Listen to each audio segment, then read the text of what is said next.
और आपका टेस्ट का प्लानर भी आप लोगों को कुछ टाइम बाद मिल जाएगा। तो जितने भी चैप्टर्स पढ़े हैं आप लोगों ने उसको रिवाइज कीजिए, अगर प्रॉब्लम होता है तो पूछिए। और अगर आपको क्वेश्चंस है बेटा, जहां से भी ऑप्शंस मिलते हैं, कोई भी बुक यूज कर रहे हो या जो भी एक्स्ट्रा क्वेश्चंस दिए गए हैं उसको सॉल्व कीजिए। और ग्रुप में क्वेश्चन दिए गए थे, कितने लोगों ने सॉल्व किया? ग्रुप में क्वेश्चन जो थे बेटा वो कितने लोगों ने ट्राई किया और सॉल्व किया? सही सही ईमानदारी से बताना, कितने लोग हैं जिन्होंने वो ट्राई किया और सॉल्व किया है?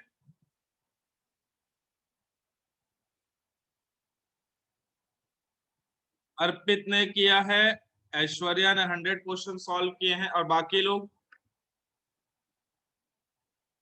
अदिति ने किया है। सभी लोग ट्राई कीजिएगा बेटा, क्वेश्चन वो काफी अच्छे हैं।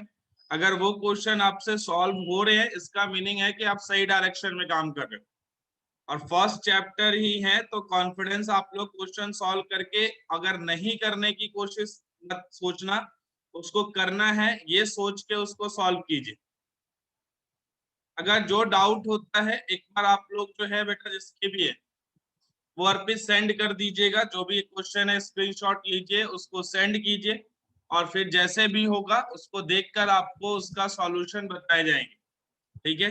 तो आंसर की चाहिए या कुछ भी प्रॉब्लम होगा तो आप उसको सेंड जरूर कीजिएगा। ऐसा ना हो कि उसको बिल्कुल छोड़ नहीं देना है, जैसा भी हो उसको कीजिए और सेंड कीजिए।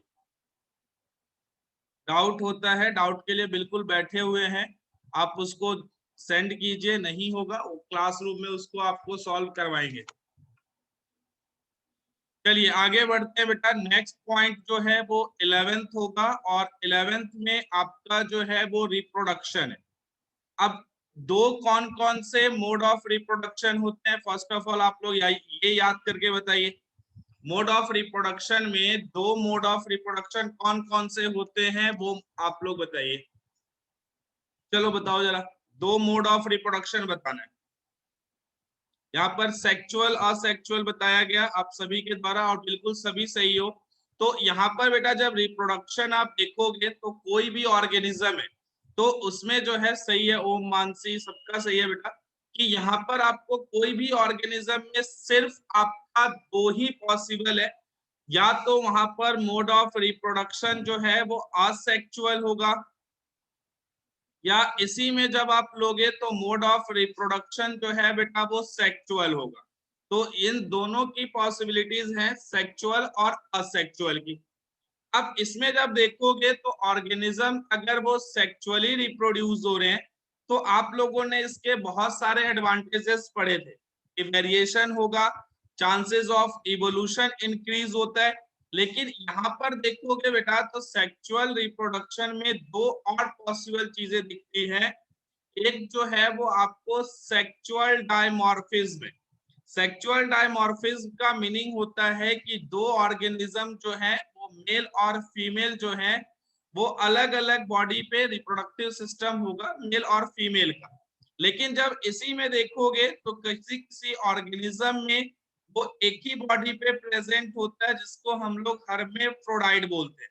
हर्मेफ्रोडाइट जो होता है इसका मीनिंग हो गया कि एक ही बॉडी के ऊपर दोनों रिप्रोडक्टिव सिस्टम होंगे। जैसे सपोज कीजिए ये एक आपका ऑर्गेनिज्म है, और इसी में एक जगह पे आपको ये जो दे देते हैं कि मेल रिप्रोडक्टिव सिस्टम है, सेकेंड पोजीशन पे दे दिया जाए कि आपको फीमेल रिप्रोडक्टिव सिस्टम है। इसका क्लियर मीनिंग है कि दोनों जो हैं बेटा वो एक ही बॉडी पे हैं। तो ऐसे ऑर्गेनिज्म जो होंगे वो आपके हर्मोफ्रोडाइट होते हैं। हर्मोफ्रोडाइट में पॉसिबल दो चीजें, अगर वो एक ही बॉडी पे होगा बेटा तो पॉसिबल क्या है कि हो सकता है कि आपका जो मेल रिप्रोडक्टिव सिस्टम है या मेल सेक्स ऑर्गन है वो पहले मैच्योर हो, और जो आपका फीमेल सेक्स ऑर्गन है वो पहले मैच्योर हो। तो उसके बेसिस पे यहाँ पर डिवीजन जो है वो दो में करते हैं। कौन कौन से होते हैं बेटा? तो एक जो है वो प्रोटेंड्रस होगा, और प्रोटेंड्रस का मीनिंग क्या है कि यहाँ पर जब लिखोगे बेटा तो प्रोटेंड्रस मीन्स जो है वो male sex organ mature first. तो मेल सेक्स ऑर्गन्स जो होंगे वो आपको पहले मैच्योर होंगे, और इसमें जब एग्जाम्पल लीजिएगा तो आप ले लीजिए अर्थवॉर्म है और लीच है। अर्थवॉर्म में जो होगा बेटा वो मेल सेक्स ऑर्गन पहले आपको मैच्योर होता है और फीमेल सेक्स ऑर्गन आपको बाद में मैच्योर होता है, ये पहला कंडीशन। सेकेंड जब आप लोगे बेटा प्रोटेंड्रस के बाद तो वो है आपको प्रोटोजाइगस, प्रोटोजाइनस। और प्रोटोजाइनस की जब बात करेंगे तो यहाँ पर आपको फीमेल सेक्स ऑर्गन पहले मैच्योर होते हैं। तो यहाँ पर आप लिखोगे भी तो female sex organ mature first. तो यहाँ पर आपको फीमेल सेक्स ऑर्गन पहले मैच्योर होता है। अगर आप ऐसा एग्जाम्पल लोगे तो वो आपका एग्जाम्पल है हर्डमेनिया का। तो हर्डमेनिया के केस में जब आप देखिएगा तो यहाँ पर बेटा आपका जो है वो पहले फीमेल सेक्स ऑर्गन डेवलप होता है, सेम बॉडी पे है, बॉडी आपको डिफरेंट नहीं है, ये चीज आप ध्यान रखो। लेकिन यहाँ पर जो है कि अगर दोनों ऑर्गन प्रेजेंट है तो पहले कौन सा मैच्योर होता है उसके बेसिस पे हम लोगों ने दो ग्रुप दे दिया, प्रोटेंड्रस और प्रोटोजाइनस। प्रोटोजाइनस फीमेल सेक्स ऑर्गन डेवलप होगा फर्स्ट और प्रोटेंड्रस में मेल सेक्स ऑर्गन आपको पहले मैच्योर होता है। इसके बाद जब देखोगे ना तो यहाँ पर भी आपको फर्टिलाइजेशन जो है वो दो तरीके से होता है, तो ये भी तो आपको रिप्रोडक्शन का पार्ट है। तो फर्टिलाइजेशन की अगर हम बात करते हैं बेटा तो फर्टिलाइजेशन दो कौन कौन से होते हैं, तो एक जो है वो आपको इंटरनल है। इंटरनल मींस जो भी आपका फर्टिलाइजेशन होगा वो इनसाइड द बॉडी, और एक जो है बेटा वो आपका एक्सटर्नल है, मतलब यहाँ पर आपको किसी मीडियम में होगा, मतलब बॉडी के बाहर भी बोल सकते हो, किसी मीडियम में भी बोल सकते हो, जैसे वाटर हो गया। तो इंटरनल जब देखोगे तो जितने भी हायर एनिमल्स है इसमें आपको ह्यूमंस भी आ जाएंगे बेटा, तो हायर एनिमल्स में इंटरनल फर्टिलाइजेशन होता है। लेकिन जो आपके फ्रॉग और फ्रॉग प्रेजेंट है या अदर ऑर्गेनिजम्स है तो यहाँ पे एक्सटर्नल फर्टिलाइजेशन की भी पॉसिबिलिटीज है। तो सिंपल याद रखोगे कि फर्टिलाइजेशन जो है वो आपको इंटरनल और एक्सटर्नल दोनों हो सकते हैं। नेक्स्ट जब हम लोग बात करते हैं बेटा तो वो है आपका इसी में रिप्रोडक्शन में ही है, वो है आपको डेवलपमेंट।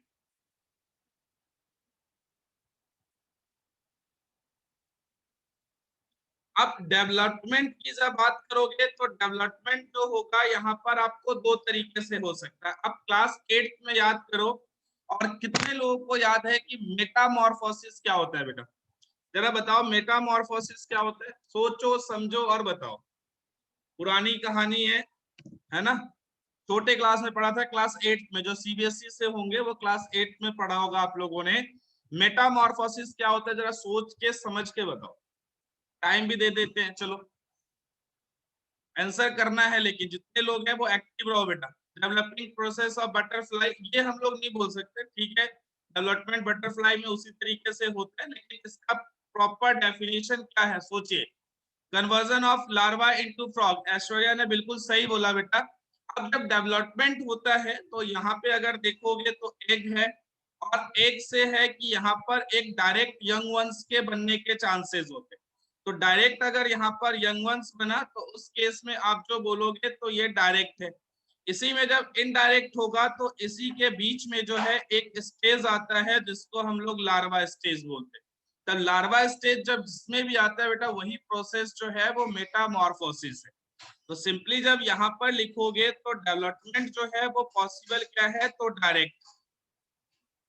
और डायरेक्ट में देखोगे तो क्या चीज होगा बेटा कि यहाँ से एग रिलीज होगा और एग जो है वो कन्वर्ट होगा डायरेक्ट यंग वंस में, मतलब यहाँ पर इंटरमीडिएट, मतलब बीच में कोई भी ऐसा स्टेज आपको देखने को नहीं मिल रहा है।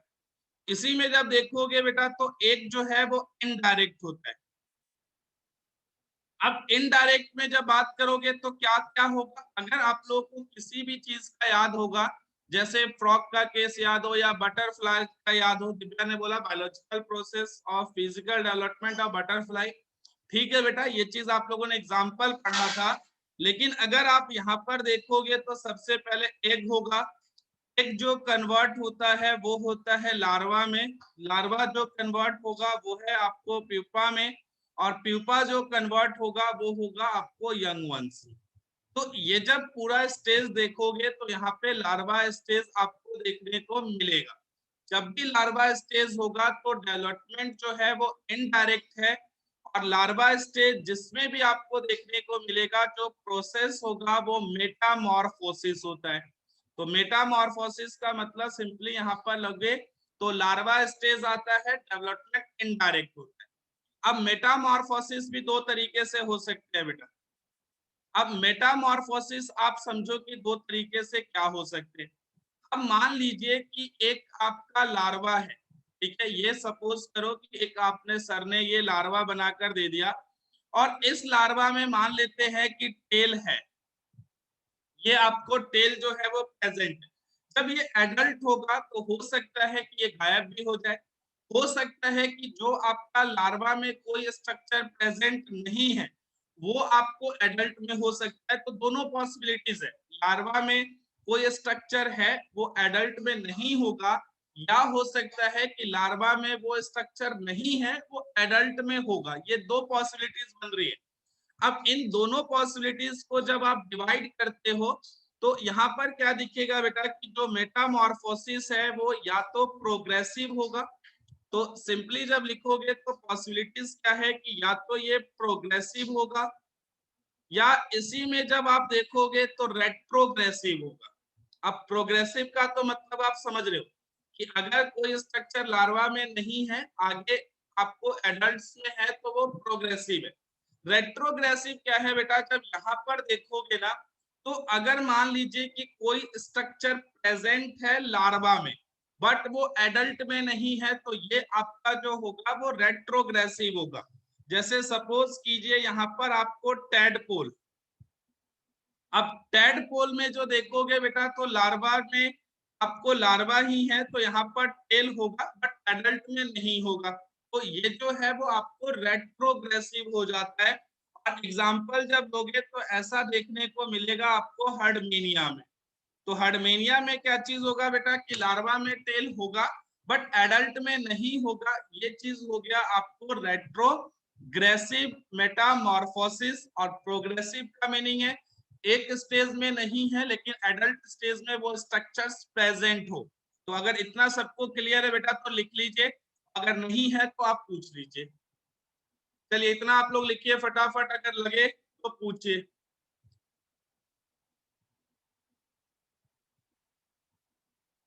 चलिए इतना आप लोग करके बताइए,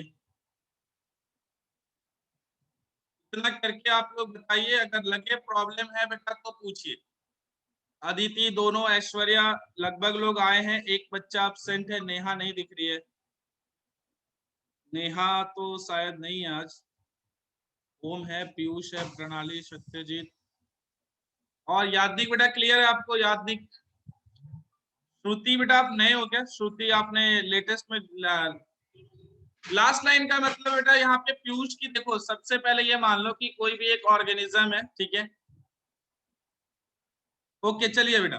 ओके श्रुति बेटा, अगर आपको लगे ना अगर कोई भी डाउट हो रहा है, क्योंकि ये चैप्टर जो है अभी स्टार्ट हुआ है, कोई बहुत ज्यादा आपको हुआ नहीं है, तो इस चैप्टर को आप बहुत ही इजीली कवर कर लेना।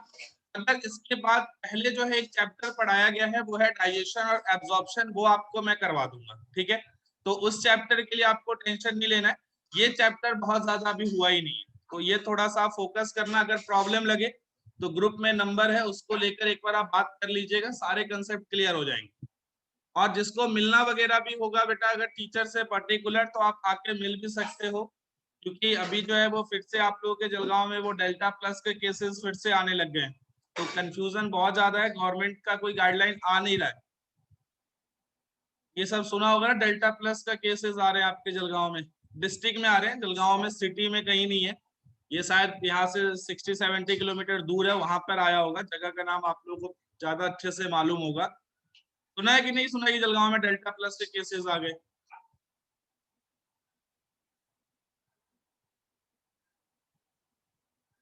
हाँ तो यही है, थोड़ा सा सेफ्टी रखना आप लोग भी बेटा, यही है, ज्यादा कुछ तो बोल नहीं सकते।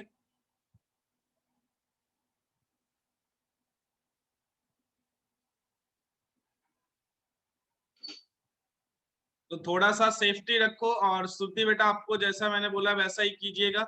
डाइजेशन एब्जॉर्प्शन आपको पढ़ाएंगे।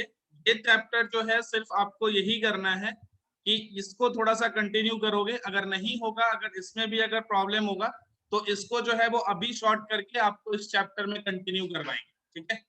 अगर प्रॉब्लम लगे तो क्लास के बाद जब भी आपका ओवर होता है तो एक बार बात कर लीजिएगा। चलिए इतना आप लोग कीजिए, इतना करके मुझे बताओगे, ओके।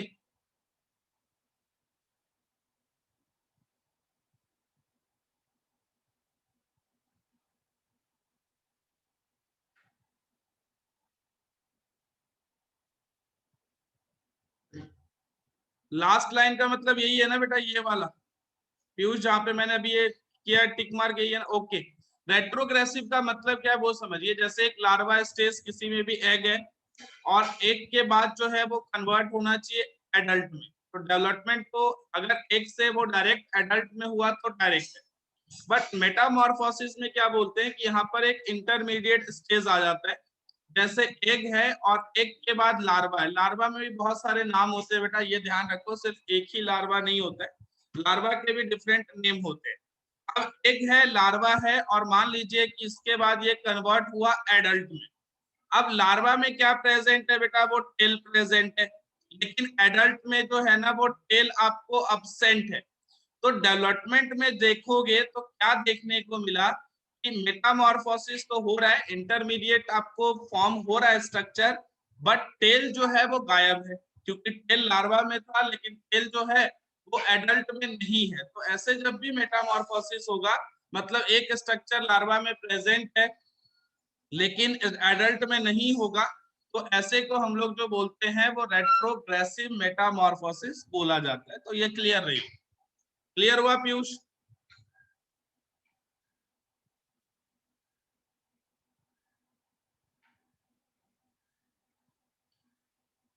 ओके बेटा, चलिए जिसको भी लगे प्रॉब्लम पूछो, एक बार नहीं बार बार पूछो। और बार बार पूछने से ही बेटा आप लोग मेहनत करोगे। आप लोग के जो भी सीनियर्स भी हैं वो काफी अच्छा मेहनत कर रहे हैं, रिजल्ट के चांसेस काफी हैं जो नेक्स्ट ईयर भी आपको देखने को मिलेंगे। जो आप जस्ट अभी जो 12th में बहुत बच्चे उसके अंदर बहुत अच्छे हैं जो 580 मार्क्स तक लेकर आते हैं। तो आप लोग का भी जब टेस्ट होगा तो इतना बनाए रखना है कि नंबर आपके आए। और नंबर जब आएगा तो सिंपली जो है वो आपका कॉन्फिडेंस जो है वो आपका बिल्डअप होगा। और मेन है कि आपको मार्क्स जो चाहिए, अच्छे मार्क्स लाओगे तो मेडिकल कॉलेज भी मिलेगा। अगर और अच्छे मार्क्स हुए तो उसमें आपको कॉलेज की चॉइस भी आपको मिलेगी। जो अच्छे कॉलेजेस होंगे, जो टॉप मेडिकल कॉलेजेस होंगे, वहां पे आपको पढ़ने का मौका भी मिलेगा। तो ये सबसे इम्पोर्टेंट चीज है।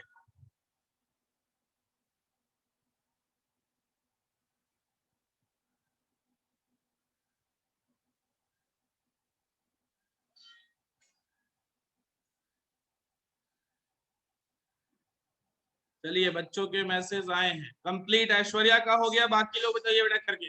और साथ में लिखना है, इसमें कहीं से कोई जब भी बोला जाएगा तो आप लोग राइटिंग स्टार्ट करोगे, जब तक पढ़ाया जाएगा बिल्कुल समझोगे।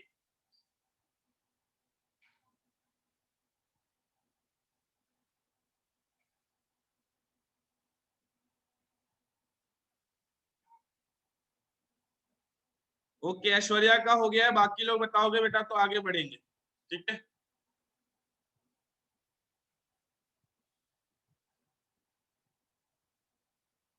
ओके पीयूष चांदनी सबका हो गया बेटा, एक साथ बता दो। सबका डन है, क्योंकि आगे बढ़ेंगे तो एक साथ ही बढ़ेंगे जिससे आप लोग कोई प्रॉब्लम ना हो। पीयूष का, चांदनी का, ऐश्वर्या क्लियर है। यादनिक बेटा आपका क्लियर है? यादनिक, ओके यादनिक का भी कंप्लीट हो गया। चलिए आगे बढ़ाते हैं बेटा, कोई रह जाए तो बताओगे। और रहने के केस में आपके लिए हम पीछे आएंगे, ऐसा नहीं है कि आगे बढ़ते चले जाएंगे। चलिए अगर नहीं है प्रॉब्लम तो आगे बढ़ाते हैं बेटा। और नेक्स्ट जो बात करते हैं ना वो बॉडी टेम्परेचर। अब बॉडी टेम्परेचर का मतलब समझिए। बॉडी टेम्परेचर कहने का मतलब बेटा कि जो जिस इन्वायरमेंट में हम रहते हैं, अब इसके अकॉर्डिंग जो हमारे बॉडी की टेम्परेचर या तो वो मेंटेन करेगा या वो नहीं करेगा। दो ऑप्शंस है हमारे पास। तो अगर आप 12th पॉइंट देखोगे तो 12th जो होगा बेटा वो है आपको बॉडी टेम्परेचर। अब बॉडी टेम्परेचर में जब आप देखोगे तो दो कंडीशंस आपके सामने होंगी। दो कंडीशन कौन कौन से होंगे बेटा? तो फर्स्ट जो है वो है आपको होमियोथर्म्स की। तो होमियोथर्म्स कौन से ऑर्गेनिज्म होते हैं? तो होमियोथर्म्स जो होगा वो बेटा आपको वार्म ब्लडेड एनिमल्स होते हैं। तो वार्म ब्लडेड एनिमल्स बोलने का मतलब है कि वो ऑर्गेनिजम्स जो भी आपका एनवायरनमेंट में चेंज हो रहा है उससे आपको बॉडी टेम्परेचर को वो मेंटेन करते हैं, तो वार्म ब्लडेड एनिमल्स होंगे। तो यहाँ पर जो है कि आपको कंडीशन है होमियोथर्म्स की, जिसको हम लोग आप लोग बोलोगे अब वार्म ब्लडेड एनिमल्स। और ये क्या करते हैं बेटा? तो ये जो है वो मेंटेन करते हैं, मेंटेन देयर बॉडी टेम्परेचर। तो बॉडी टेम्परेचर को अगर मेंटेन कर पा रहे हैं, अगर सराउंडिंग्स में चेंज हो भी रहा है तो उससे उसको फर्क नहीं पड़ रहा है, उसका टेम्परेचर मेंटेन है, तो ये है आपको होमियोथर्म्स या वार्म ब्लडेड एनिमल्स। अगर आप एग्जाम्पल लीजिएगा बेटा तो यहाँ पर आपको बर्ड्स होंगे, और बर्ड्स के साथ साथ जो है वो आपका मैमल्स। मैमल्स कौन से ऑर्गेनिज्म होते हैं? जिसमें मेमोरी ग्लैंड्स होते हैं। मैमल्स का मतलब ही होता है जिसके अंदर मेमोरी ग्लैंड प्रेजेंट हो, जैसे ह्यूमंस हो गया, काऊ हो गया, डॉग हो गए। तो इन सभी जो है वो मैमल्स की कैटेगरी में आपको देखने को मिलेगा। सेकेंड जब आप लीजिएगा बेटा तो यहाँ पे क्या है? तो वो है आपको पोइकिलोथर्म्स। और पोइकिलोथर्म्स जो होते हैं बेटा, इसी को आप जो बोलोगे वो कोल्ड ब्लडेड एनिमल्स बोला जाता है। अब कोल्ड ब्लडेड एनिमल्स कौन से होते हैं? जो अपने बॉडी टेम्परेचर को मेंटेन नहीं कर सकते हैं अगर वो सराउंडिंग्स में चेंजेस आए तो। अब ये क्या करते हैं बेटा? इनके पास दो चीजें होती है, दो पॉसिबिलिटीज होती है। पहला जो होता है वो हाइबरनेशन। ये क्या करते हैं? हाइबरनेशन का मतलब होता है कि उस टाइम पे ये अपना जो भी बॉडी का प्रोसेस होता है, मेटाबॉलिक प्रोसेस है, एक्टिविटीज होती है, ये सभी को डाउन कर देते हैं। तो हाइबरनेशन का मतलब होता है कि इसके अंदर ये विंटर सीजन में ऐसा करे, तो इसको हम लोग बोलते हैं विंटर स्लिप। इसमें जितनी भी एक्टिविटीज है इंटरनल है उसको बिल्कुल ही कम करके रखते हैं। इसी में सेकेंड जब देखोगे तो क्या पॉसिबिलिटीज है? तो वो है आपको एस्टिवेशन।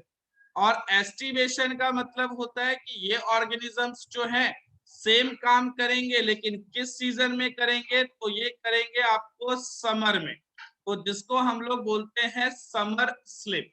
तो समर स्लिप का और विंटर स्लिप का मतलब है कि इस टाइम पे जो भी मेटाबॉलिक रेट बॉडी के फंक्शंस वगैरह होंगे उसको ये कम कर देते हैं। ठीक है। अब जो है बेटा हम जो डिवाइड करने जा रहे हैं वो डिफरेंट ऑर्गेनिजम्स को आप ग्रुप्स में डिवाइड करोगे। अब देखिए कौन कौन से हैं। अब सबसे पहले यहाँ पर लिख दीजिए एनिमल किंगडम है। ये सारे के सारे बेटा बेसिक कैरेक्टर्स थे, किसी भी ऑर्गेनिज्म में आपको ऐसा देखने को मिलेगा। अब देखिए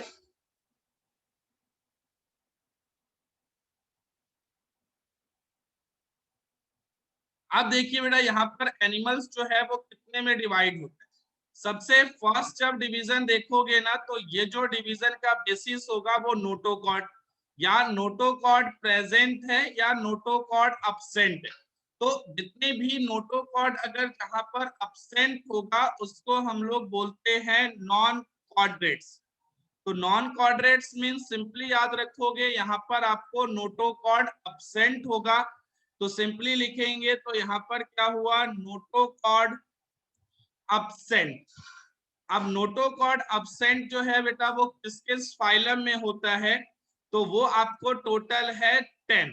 पहला जब लीजिएगा बेटा तो वो है आपको पॉरीफेरा, और पॉरीफेरा को कॉमनली जो बोला जाता है वो आप लोग स्पॉन्जेस बोलते हो। तो स्पॉन्जेस जो है वो कॉमन नेम है आपको पोरीफेरा का। सेकेंड जो लिखोगे बेटा, जो सेकेंड ग्रुप है वो है निडेरिया का, या इसी को हम लोग सीलेंट्रेटा भी बोलते हैं। तो यहाँ पर जब देखिएगा तो वो है आपको निडेरिया, या इसी को आप लोग जो बोलोगे वो है आपको सीलेंट्रेटा। ये जो है सिंपली हम लोग क्लासिफिकेशन कर रहे हैं डिफरेंट ग्रुप्स में ऑर्गेनिजम्स का। अब निडेरिया और सीलेंट्रेटा में देखोगे तो वो है आपको हाइड्रा। नेक्स्ट जब देखोगे तो यहाँ पर जो थर्ड है बेटा वो है आपको टीनोपोरा। तो थर्ड जो यहाँ पर ग्रुप आपको पढ़ना है वो है टीनोपोरा। फोर्थ जब लीजिएगा बेटा तो वो है आपको प्लैटीहेलमिन्थिस। तो प्लैटीहेलमिन्थिस जो है यहाँ पर आपको थर्ड है। कॉमनली जब देखोगे तो इसी में हम लोग जो बोलते हैं वो आप फ्लैट वॉर्म बोलते हो। तो फ्लैट वॉर्म जो है वो आपका प्लैटीहेलमिन्थिस है। फिफ्थ जब आप लीजिएगा बेटा तो वो है स्क्लेमेंथिस। और ये सारे को अलग अलग पढ़ना है, यहाँ पे सिर्फ आपको डिवीजन है कि जो जो नॉन कॉर्डेट्स के ग्रुप में है वो यहाँ पर आ गए। एस्क्लेमेंथिस को जब जनरली बोला जाता है बेटा तो वो है आपको राउंड वॉर्म। तो ये आपका राउंड वॉर्म हो गया। नेक्स्ट जब आप लोग लीजिएगा सिक्स्थ कौन सा होता है फाइलम, तो वो है आपको एनिलिडा। तो एनिलिडा जो है वो सिक्स्थ है। सेवेंथ जब आप लीजिएगा बेटा तो वो है आपको आर्थ्रोपोडा। और आर्थ्रोपोडा जो होता है वो लार्जेस्ट फाइलम होता है, तो ये आपको याद रखना है आर्थ्रोपोडा के केस में। नेक्स्ट जब देखोगे तो वो आपको मॉलुस्का होगा, या इसको मॉलुस्क भी बोलते हैं, तो जो टर्म यूज कर सकते हो। 9 जो लोगे तो वो है आपको इकाइनोडर्माटा। और इकाइनोडर्माटा के बाद जब देखोगे बेटा तो वो है हेमिकॉर्डाटा। तो हेमिकॉर्डाटा, इकाइनोडर्माटा लास्ट और सेकेंड लास्ट है। अब इसी के बाद जब देखोगे तो फर्दर जो है कि आपका सेकेंड ग्रुप है वो कॉर्डेट्स का है। तो यहाँ पर आप लिखोगे तो कॉर्डेट्स होगा और यहाँ पर नोटोकॉर्ड आपको प्रेजेंट होंगे। तो अगर आप सिंपली लिखोगे तो यहाँ पर जो है वो क्या लिख सकते हैं, नोटोकॉर्ड प्रेजेंट। तो यहाँ पर लिखिए नोटोकॉर्ड जो है वो आपका प्रेजेंट होता है, बिल्कुल यहाँ पर आपको देखने को मिलेगा। अब इसके बेसिस पे देखोगे तो पहला जो है ना वो आपको तीन में ये डिवाइड होता है। तीन में डिवाइड कैसे होता है, तो यहाँ पर जो फर्स्ट देखोगे तो फर्स्ट ग्रुप में ओनली आपको टेल देखने को मिलेगा। तो नोटोकॉर्ड जो होता है वो सिर्फ आपको टेल में प्रेजेंट होता है, तो इस कारण से इसको जो हम लोग बोलते हैं वो यूरोकॉर्डेट्स बोलते हैं। तो यूरोकॉर्डेट्स में बेटा नोटोकॉर्ड प्रेजेंट होता है बट वो सिर्फ टेल रीजन में। तो यहाँ पर नोटोकॉर्ड कहाँ होगा, तो ओनली टेल रीजन। सेकेंड जब आप देखोगे तो वो है बेटा सिफेलोकॉर्डेट्स। तो यहाँ पर जो नोटोकॉर्ड्स होते हैं वो आपको हेड से लेकर टेल तक प्रेजेंट होता है।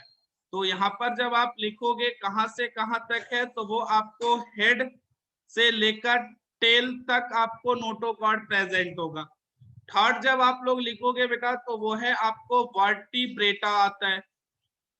और वर्टिब्रेटा में जब आप बात करोगे बेटा तो यहाँ पर जो है ना नोटोकॉर्ड आपको रिप्लेस्ड हो जाता है किससे, तो रिप्लेस्ड बाय वर्टिब्रल कॉलम। हमारे अंदर देखिए बैक साइड में क्या है, वर्टिब्रल कॉलम है। तो यहाँ पर नोटोकॉर्ड जो रिप्लेस हुआ वर्टिब्रेटा में जिसमें हम भी आते हैं, तो रिप्लेस किससे होता है, तो वो है आपको वर्टिब्रल कॉलम से। ठीक है। अब नेक्स्ट जो देखोगे ना बेटा तो वर्टिब्रेटा जो है फिर से आपको डिवाइड हो जाता है डिफरेंट में। डिफरेंट में देखोगे ना तो कुछ ऑर्गेनिज्म होते हैं जिसके अंदर जॉ प्रेजेंट होगा, कुछ में नहीं होता है। अब देखोगे तो ए नेथोस्टोमाटा है। अब ए नेथोस्टोमाटा में देखोगे तो इसके अंदर क्या चीज होगा, जो भी ऑर्गेनिजम्स होंगे या इसी को स्टोम्स भी बोलते हैं, तो नेथोस्टोम्स है और ए नेथोस्टोम्स और नेथोस्टोम्स। तो ए नेथोस्टोम्स में क्या चीज होगा, यहाँ पर जितने ऑर्गेनिजम्स होंगे वो आपको जॉलेस ऑर्गेनिजम्स होंगे। इसी में जब नेक्स्ट देखोगे जो आपका नेथोस्टोम्स है, अब नेथोस्टोम्स में देखोगे तो यहाँ पर जॉ जो है वो प्रेजेंट होगा। तो सिंपली जो है जॉ जो है आपको यहाँ पर देखने को मिलेगा, तो लिखोगे जॉ प्रेजेंट। नेक्स्ट जो है बेटा जिसके अंदर जॉब प्रेजेंट होता है ये आपको फर्दर दो में डिवाइड होते हैं। और यहाँ पर जो डिवीजन का जो क्राइटेरिया है वो क्या चीज है बेटा, तो लोकोमोटिव स्ट्रक्चर, यानी कि वो स्ट्रक्चर जो इसको मूवमेंट में हेल्प करता है। तो लिखोगे तो ये क्या हो गया, लोकोमोटिव स्ट्रक्चर। अब लोकोमोटिव स्ट्रक्चर में क्या पॉसिबल है, या तो बेटा वो आपको फिन्स प्रेजेंट हो सकते हैं या आपको लिम्स प्रेजेंट हो सकते हैं। तो यहाँ पर जब देखोगे जिसमें भी आपको फिन्स प्रेजेंट होगा, फिन्स किसमें होता है? मछलियों में होता है। जनरली देखा होगा अगर हम मछली का स्ट्रक्चर बनाएं, अब ये जब देखोगे तो आपको फिश है तो फिश के ऊपर आपको फिन्स दिखेंगे। ये जो स्ट्रक्चर्स है वो आपको फिन्स का है जो लोकोमोशन में काम आता है। या कुछ ऑर्गेनिज्म देखा होगा जिसमें लिम्स होते हैं। ये जो हमारे अंदर है ये दो फोर लिम्ब होता है और दो हाइंड लिम्ब होता है। तो जब देखोगे तो ये भी हमारा लोकोमोशन में काम आता है। तो या तो वो आपको फिन्स हो सकता है या लिम्स हो सकता है। और फिन्स जो होते हैं बेटा वो किसमें होता है? तो फिशेज में होते हैं। एफ भी लिख सकते हो और पी भी लिखा जाता है। तो यहाँ पर जब लिखोगे तो फिशेज में आपको जो है वो फिन्स होते हैं। अब इसमें देखोगे तो फिन्स के केस में जो फिशेज होते हैं वो दो में आपको डिवाइड होते हैं। जो उनका आपको बॉडी को फ्रेमवर्क, मतलब अंदर से जो आपको एक बॉडी को फ्रेमवर्क देगा, वहां पर हो सकता है कि सिर्फ बोन्स प्रेजेंट हो तो उसको हम लोग बोनी फिशेस बोलेंगे।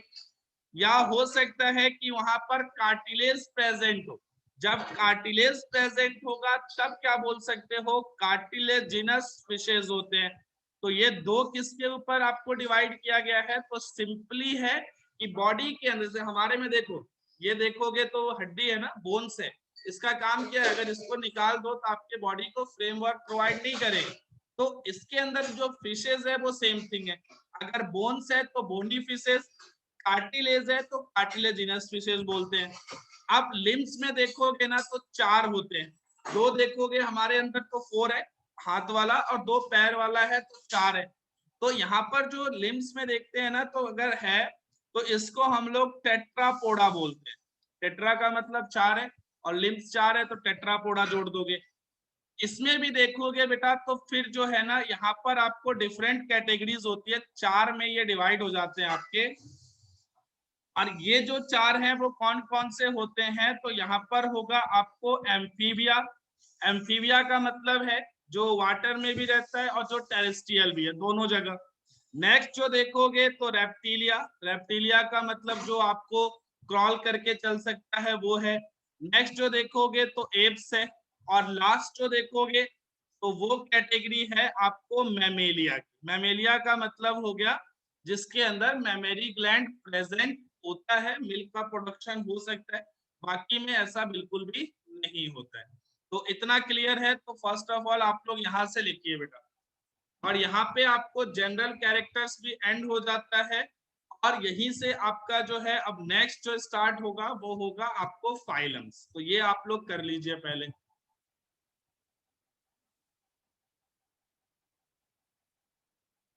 चलिए मैसेज आया, देखते हैं।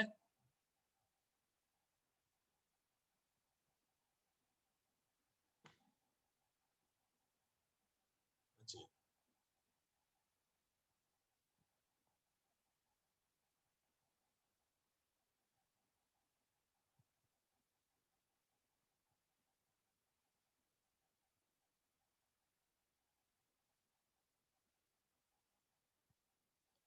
ओके, इसमें यादनिक का पूछा गया है कि sir what is notochord. Notochord जो देखोगे ना बेटा ये जो है एक फ्लेक्सिबल स्ट्रक्चर्स होते हैं जो हमारे, यानी कि बोला जाए तो हमारे में नहीं प्रेजेंट होता है। तो जितने भी जो लोअर ऑर्गेनिजम्स है उसके अंदर आपको जो कॉर्डेट्स ग्रुप है उसके अंदर प्रेजेंट होता है। तो एक सिंपल देखोगे तो जैसे हमारे अंदर क्या है एक वर्टिब्रल कॉलम है, तो वैसे ही जो दूसरे ऑर्गेनिजम्स होते हैं तो वहां पर नोटोकॉर्ड एक flexible rod like structure present होता है जो बॉडी को सपोर्ट करने का काम करता है। अगर हमारे बॉडी से वर्टिब्रल कॉलम को बाहर कर दी, अगर ये वर्टिब्रल कॉलम आ गया तो हमारा बॉडी जो है ना वो स्टेबल नहीं रहेगा, कोलैप्स कर जाएगा। तो वैसे ही जो अदर ऑर्गेनिजम्स है जिसके अंदर एम्ब्रियो स्टेज में हो सकता है, लेटर स्टेज में हो सकता है, तो वो है आपको फ्लेक्सिबल रॉड लाइक स्ट्रक्चर जिसको हम लोग नोटोकॉर्ड बोलते हैं। क्लियर हुआ बेटा यादनिक? यादनिक क्लियर हुआ बेटा? ओके चलिए इतना आप लोग कीजिए, फिर नेक्स्ट है उसको भी आपको करना है।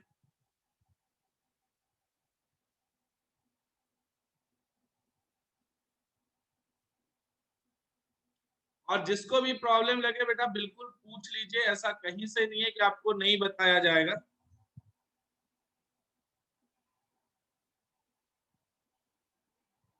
ओके चलिए।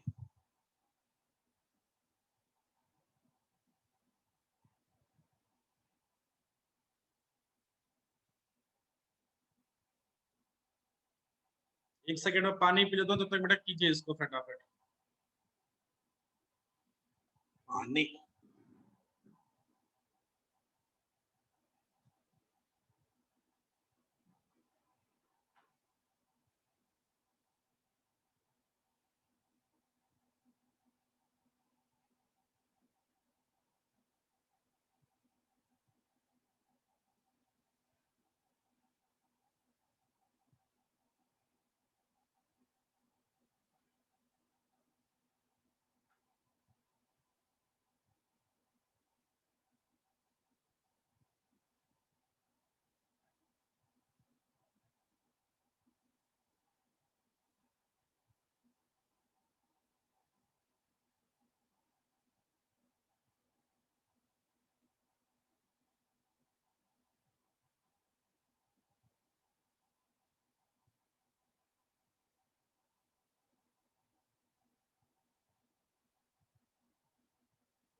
इसमें ऐश्वर्या ने पूछा वार्म ब्लडेड एनिमल्स का मीनिंग होता है बेटा कि जो भी ऑर्गेनिजम्स है, अगर इन्वायरमेंट में चेंज होता है तो वो अपने बॉडी टेम्परेचर को कांस्टेंट रखते हैं।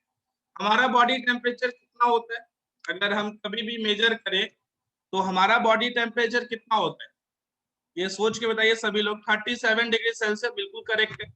अब ये जो 37 डिग्री सेल्सियस कांस्टेंट है बेटा, अगर वो इन्वायरमेंट में चेंज होता है, जैसे मान लो कि अभी गर्मी है, तो अभी तो टेम्परेचर आपका हाई है। हाई है मतलब कि अगर देखोगे तो 40-45 हो सकता है, लेकिन हमारे बॉडी का टेम्परेचर अभी भी कांस्टेंट सेम है। तो अगर इन्वायरमेंट में चेंज होता भी है टेम्परेचर, तो हमारा बॉडी टेम्परेचर अगर कांस्टेंट रहेगा, हम मेंटेन कर पा रहे हैं, तो इसी ऑर्गेनिजम्स को वार्म ब्लडेड बोलते हैं। लेकिन कुछ ऑर्गेनिजम्स नहीं कर पाते हैं, तो वो आपका कोल्ड ब्लडेड एनिमल्स होते हैं। समझ में आया ऐश्वर्या बेटा? समझ में आया क्या कहने का मतलब है? यस। ओके, चलिए, अगर समझ आ गया तो अच्छी बात। चलिए, यादवी का कंप्लीट हो गया, बाकी लोग कंप्लीट कीजिए और फिर नेक्स्ट आप लोग चलोगे। ओके, अदिति का भी हो गया। पीयूष का कोई रह गया हो बेटा तो बताइए, क्योंकि नेक्स्ट जो है इसको आप लोग लिखिए एज इट इज इसको। और इसको एक काम कीजिएगा, कॉपी का जो पेज होता है इस टाइप से मत लिखना, घुमा के लिखना। समझिए कैसे? विंटर स्लीप और समर स्लीप में क्या होता है बेटा कि जब भी वो ऑर्गेनिजम्स ऐसा करेंगे ना, तो उनमें आपको जो आपका जो बॉडी का जो मेटाबॉलिक रेट्स वगैरह होता है वो डाउन हो जाता है, तो उसी को बोलते हैं कि वो एक तरीके से विंटर स्लीप में चले गए। मतलब वहां पे उनके बॉडी का जो इंटरनल एक्सटर्नल जब बात करेंगे, तो इंटरनल जो चीजें हैं मेटाबॉलिक रेट्स वगैरह वो डाउन हो गया। ठीक है, इसको आप लोग एज इट इज करो और कॉपी को आप लोग थोड़ा सा घुमा दीजिएगा, जैसे लिखते हो वैसे नहीं लिखोगे। ठीक है।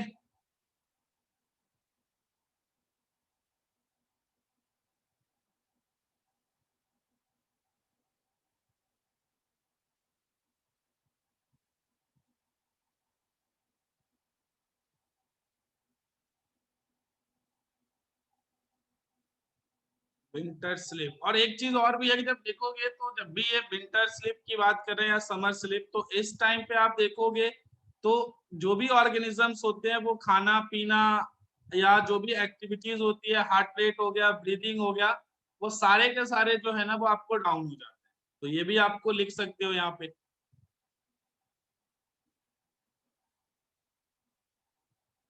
चलिए, इसको आप लोग करके बताइए।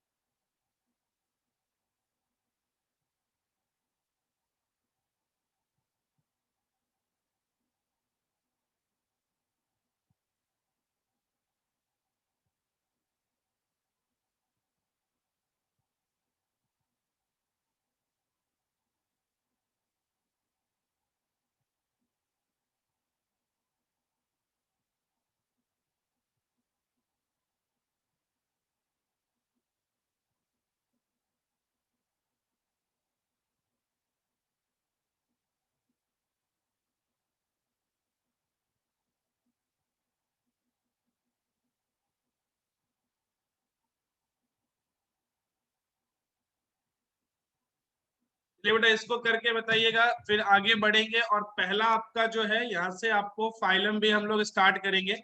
और फाइलम जो फर्स्ट है वो है आपको पॉरीफेरा। ठीक है, तो ये आपके लिए आज इम्पोर्टेंट है कि आपका फाइलम भी स्टार्ट हो गया।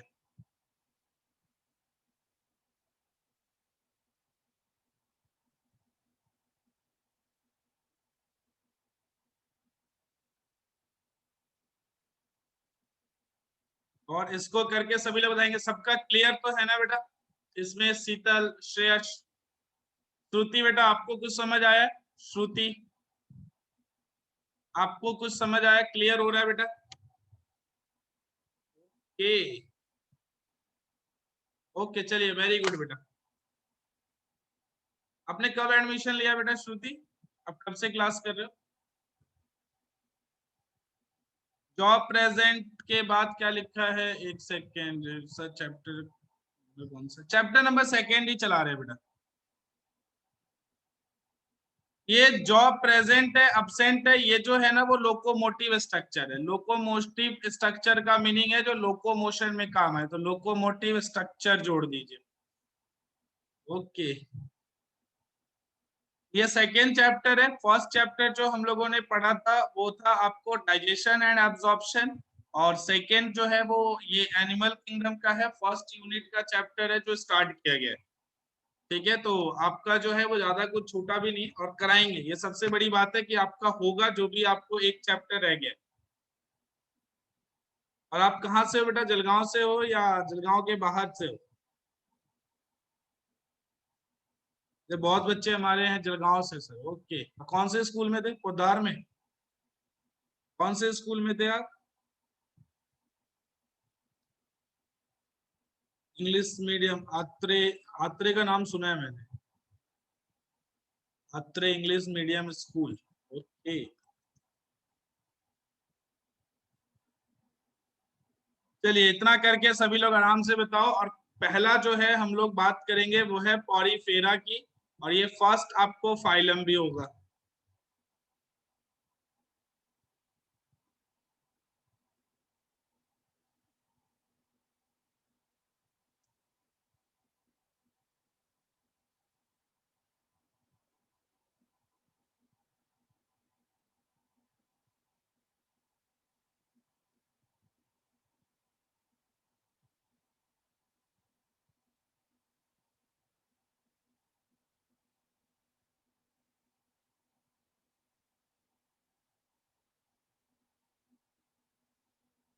चलिए सभी लोग करके बताइएगा।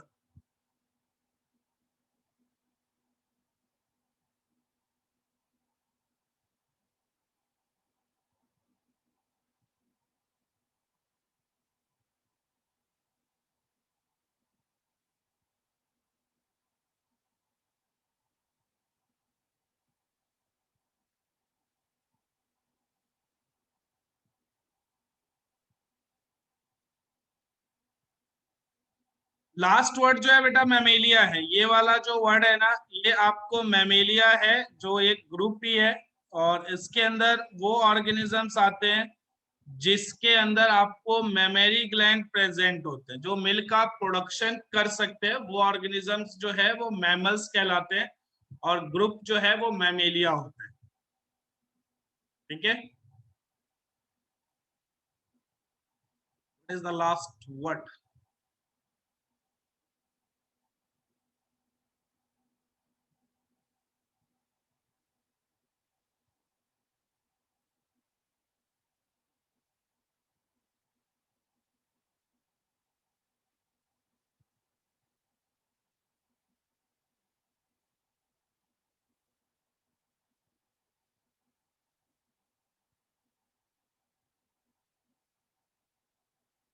चलिए बताइएगा बेटा अगर हो जाएगा तो। ठीक है, सभी का जरूरी है, सभी का होना, तो हो जाए तो आप लोग बताओगे। इसमें मानसी, एक दो बच्चे गायब हैं। सुबह सुबह होते हैं, उठते भी नहीं है बहुत। बहुत लोग सोचते कहाँ उठने का कष्ट करना है। जॉब प्रेजेंट के नीचे जो है ना वो लोकोमोटिव है बेटा। ये स्पेलिंग है। लोकोमोटिव स्ट्रक्चर का मतलब होता है जो आपको मूवमेंट में हेल्प करता है, तो वो कौन सा स्ट्रक्चर है। जैसे फिशेज में देखोगे ना तो पैर है ना हाथ है, तो वहां पर आपको फिन्स होते हैं। लेकिन हमारे में देखोगे तो जो ऑर्गेनिजम्स होते हैं जो टेट्रापोडा बोलते हैं, टेट्रापोडा का मतलब 4 लिम्स, और 4 लिम्स में 2 आपको ये जो है वो 4 लिम्ब होता है, और 2 जो पैरों वाला ये हाइंड लिम्ब होता है। तो हाइंड लिम्ब और 4 लिम्ब मिलाकर कितने हो गए 4, तो कंडीशन क्या हो गया टेट्रापोडा, टेट्रा का मतलब 4। ठीक है, मानसी का हो गया है, बाकी लोग बेटा करके बताइए और फिर इसके आगे बढ़ेंगे। पहला जो फाइलम स्टार्ट करेंगे प्यूस का भी हो गया है, और पहला फाइलम जो स्टार्ट होगा वो आपका है पॉरीफेरा। तो ये बड़ा अच्छा है कि आपको फाइलम अब पढ़ना है, और जो भी कैरेक्टर्स आप लोगों ने देखे हैं वो चीज आपको याद रखनी है। ठीक है, ओके, सत्यजीत का भी हो गया है।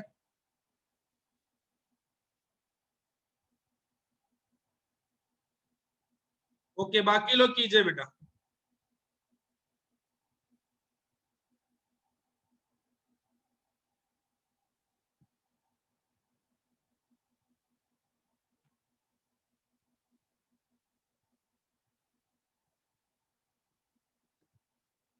यादनिक का कंप्लीट है, बाकी कोई है जिसका रह गया हो प्लीज बताइए, 1-2 मिनट का टाइम देते हैं, जिसका भी रह गया हो कंप्लीट कीजिए, अगर रह जाता है तो बताइए बेटा, जल्दी जल्दी एकदम कीजिए और फिर इसके आगे बढ़ाते हैं। ओके, अर्पिता का हो गया है, यादनिक का भी कंप्लीट है, अर्पित का भी कंप्लीट है, चलिए हो गया, सबका डन है। इसमें जितने भी लोग हैं, श्रुति, ऐश्वर्या का हो गया, दीप्ति, आसिफ, आसिफ बेटा बिल्कुल भी नहीं बोलते, आसिफ कंप्लीट है, दिव्या, जय, ओम, प्रणाली बेटा सभी को बोलना है, ऐसा नहीं कि सभी लोग बैठे सोचा मत करो, शीतल डन है। चलिए, अगर वो डन है तो सबको रिस्पॉन्ड करना है, ऐसा नहीं कि आपको नहीं पढ़ना है, एक को नहीं पढ़ना है, सबको पढ़ाना है। नेक्स्ट जो है बेटा वो पहला जो फाइलम है वो आज से स्टार्ट होगा, वो है आपको पॉरीफेरा। और पॉरीफेरा के जो कुछ की पॉइंट्स होंगे, जैसे आप जब चैप्टर देखोगे तो काफी बड़ा भी लगेगा और आपको चीजें जो है लगेगी कि यार बहुत चीजें याद करने की, लेकिन यहाँ पे वैसा फंडा नहीं अपनाएंगे, जितना हो सकता है इस चैप्टर को इजी किया गया है, और वही चीजें आपके सामने है जो आपके लिए इंपॉर्टेंट है। तो अगर आप पॉरीफेरा देखोगे ना तो सबसे पहले याद रखना कि ये पोरस बॉडी होता है। पोरस बॉडी का मतलब क्या चीज होता है बेटा, कि यहाँ पे बॉडी में जो है ना वो आपको होल्स देखने को मिलेंगे, पोर्स देखने को मिलेगा। तो पोर्स देखने को मिलेगा तो इसी को हम लोग पोरस बॉडी बोलते हैं। इसी में देखोगे तो ऑर्गेनिज्म जो है वो आपको डिप्लोब्लास्टिक है। डिप्लोब्लास्टिक का मतलब आपको बताया गया था, जो फॉर्म करेंगे तो सिर्फ 2 जर्म लेयर से फॉर्मेशन होगा, तो कंडीशन डिप्लोब्लास्ट होगा। अब यहाँ पर देखोगे तो बॉडी प्लान आपको बताया गया था, तो यहाँ पर जो बॉडी प्लान होता है वो सेल एग्रीगेटेड बॉडी प्लान होगा। तो यहाँ पर लिखोगे तो सेल एग्रीगेट बॉडी प्लान होगा, मतलब समझ रहे हो कि यहाँ पर सेल्स तो होंगे लेकिन यहाँ पर टिश्यू का फॉर्मेशन नहीं होता है। तो जो आपका बॉडी प्लान है वो simply cell aggregate body plan है, मतलब यहाँ पर ये सारे सेल्स तो ले लो है प्रेजेंट है लेकिन टिश्यू प्रेजेंट नहीं होता है, ये आपको ध्यान रखना है। और ये जो देखोगे बेटा तो ये जो होते हैं ना वो आपको मेराइन होता है। मेराइन का मतलब क्या है, ऑर्गेनिजम्स दो हो सकते थे, आपको बताया गया टेरेस्ट्रियल या एक्वेटिक। एक्वेटिक में भी 2 कंडीशन होते हैं, एक्वेटिक मतलब एक जो है वो मैराइन हो गया और एक फ्रेश वाटर होता है। जो आप लोग ओशियंस वगैरह में देखते हो या सी में देखते हो तो मैराइन होता है, लेकिन जो अदर वाटर बॉडीज होती है जैसे आपके छोटे मोटे वाटर बॉडीज हो गई तो वो आपको जो है वो फ्रेश होता है। तो पॉरीफेरा जो है बेटा वो आपको मेराइन होता है, लेकिन कुछ जो ऑर्गेनिजम्स होते हैं ना ये आपका जो होता है ये फ्रेश वाटर होता है। इसके अंदर जो एग्जाम्पल है, तो यहाँ पर जो कौन सा एक्सेप्शन है, तो यहाँ पर लिखोगे तो एक्सेप्ट जो है स्पॉन्जिला। और स्पॉन्जिला जो होता है बेटा ये आपका फ्रेश वाटर होता है।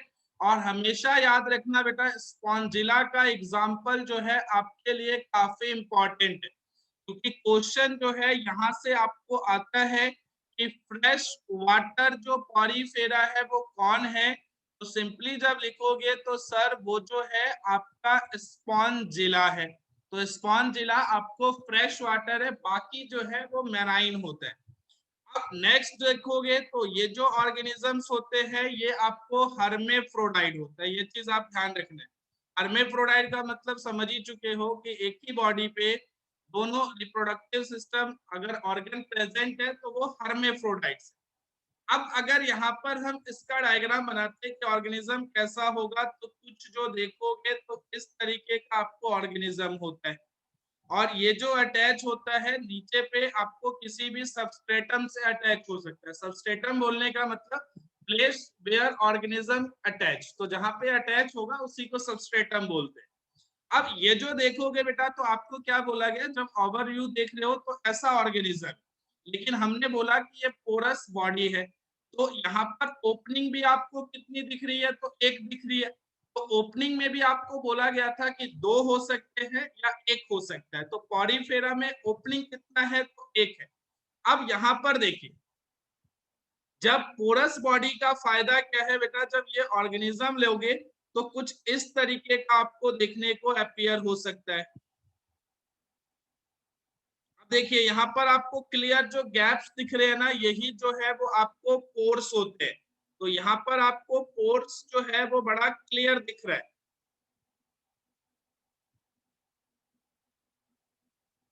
और देखिए यहाँ पर आपको पोर्स जो है वो बहुत ही क्लियर दिख रहा है। अब इसमें जब देखोगे तो ये जो आपका होगा कि ये जो आपको पोर्स दिखते हैं ना, ये है आपको ऑस्टिया। ऑस्टिया जो है इसको गैप्स दिख रहे हैं, और इसको हम लोग जो है वो इनलेट पोर बोलते हैं। अगर किसी भी चीज का मूवमेंट होना है तो वो किसके थ्रू होगा, तो इस इनलेट के थ्रू होता है। तो यहाँ से जो है वो आपको वाटर हो गया या अदर कोई भी चीज है तो इसी के थ्रू एंटर करता है। इसके बाद क्या होगा बेटा, इस कैविटी में जाएगा। ये पूरे एरिया को देखिए, तो ये जो पूरा एरिया है ये कैविटी होती है। और इस कैविटी को जो बोला जाता है बेटा वो स्पॉन्जोसील बोला जाता है। तो कैविटी सिंपल नहीं बोलोगे, ये कैविटी क्या है, तो ये है आपको स्पॉन्जोसील। तो इनलेट पोर्ट से इंटर किया, कैविटी में गया। अब एक ही तो रास्ता है जहां से वो बाहर भी आ सकता है। तो वो जब देखोगे तो ये क्या चीज है, तो आपको आउटलेट पोर है। तो इनलेट से आपको समझ आया कि कोई भी चीज अगर सराउंडिंग्स में है, अगर मान लो पानी ही है, तो सारा जो है वो इनलेट से अंदर करे जाएगा। अंदर जाने के बाद वो जाएगा कहाँ पर, तो कैविटी में। फिर क्या होगा, कैविटी से आउटलेट पोर्स के थ्रू जो है वो बाहर आ जाता है।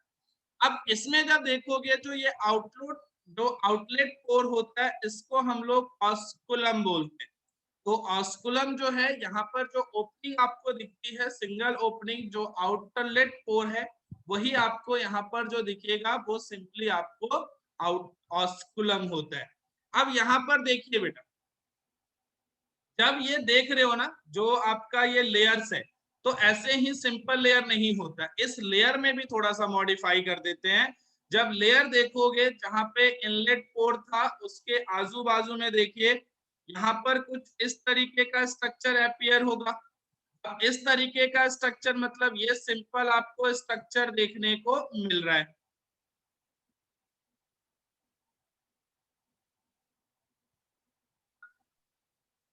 अब इस स्ट्रक्चर को आपको ध्यान से देखना है। यहाँ पर हमने कौन सा एरिया लिया है, अगर आपको लगता है कि सर कंफ्यूजिंग हो रहा है, तो ये जो बेटा दो थे ना, ये आपको सिर्फ दो सेगमेंट ले लेना है। दो सेगमेंट लिया और हमने इसको साइड में कर दिया। अब यहाँ पर देखते हैं कि क्या क्या स्ट्रक्चर्स जो है वो यहाँ पर आपको प्रेजेंट होता है। तो ये रेड कलर का हटा दिया, कौन सा पार्ट लिया वो आपको क्लियर दिखाया जा रहा है। अब यहाँ पर देखोगे बेटा तो लेयर देखिए दो है, एक तो आउटर दिख रहा है आपको, एक अंदर दिख रहा है। और इस एरिया में जब देखोगे तो क्या है, तो इसके एरिया में आपको सिंपली जो देखने को मिल रहा है बेटा वो है इस एरिया में, ये वाला एरिया है। तो ये क्या है, तो स्पॉन्जोसील है, कैविटी दिख रही है। तो यहाँ पर लिख देते हैं कि दो लेयर्स है, एक लेयर ये हो गया, एक लेयर ये हो गया, और उसके बाद क्या है, तो वो आपको स्पॉन्जोसील है। तो यहाँ पर जब आया तो बेटा ये स्पॉन्जोसील आ गया। अब देखिए कि यहाँ पर कौन कौन से आपको लेयर्स देखने को मिलेंगे। तो यहाँ पर जब आप देखोगे तो पहला लेयर है, इसको हम लोग बोलते हैं पिनेकोडर्म, और पिनेकोडर्म जो है वो आपका आउटर लेयर है। तो सिंपली जब पिनेकोडर्म लोगे तो ये जो है आपको लेयर है, और यहाँ पर देखोगे तो सेल्स कौन से होते हैं, तो सेल्स जो होता है वो पिनेकोसाइट सेल्स होते हैं। तो यहाँ पर जब लिखोगे तो यहाँ पर जो होगा वो पिनेकोसाइट सेल्स होते हैं पिनेकोडर्म में। तो अब इस सेल को अरेंज कर देते हैं। तो ये जब देखोगे तो सिंपली क्या हो गया सर, तो ये जो है येलो कलर वाला, ये आपका आउटर लेयर बनाया जिसको हम लोग बोलते हैं पिनेकोडर्म जो लेयर है। अब इसी के बाद जब आओगे तो इसके अंदर वाला लेयर आ जाता है। अब ये जब देखोगे तो जो सेल्स दिखेंगे कुछ इस तरीके का आपको सेल्स दिखता है, और इसको बनाइएगा बड़े अच्छे से।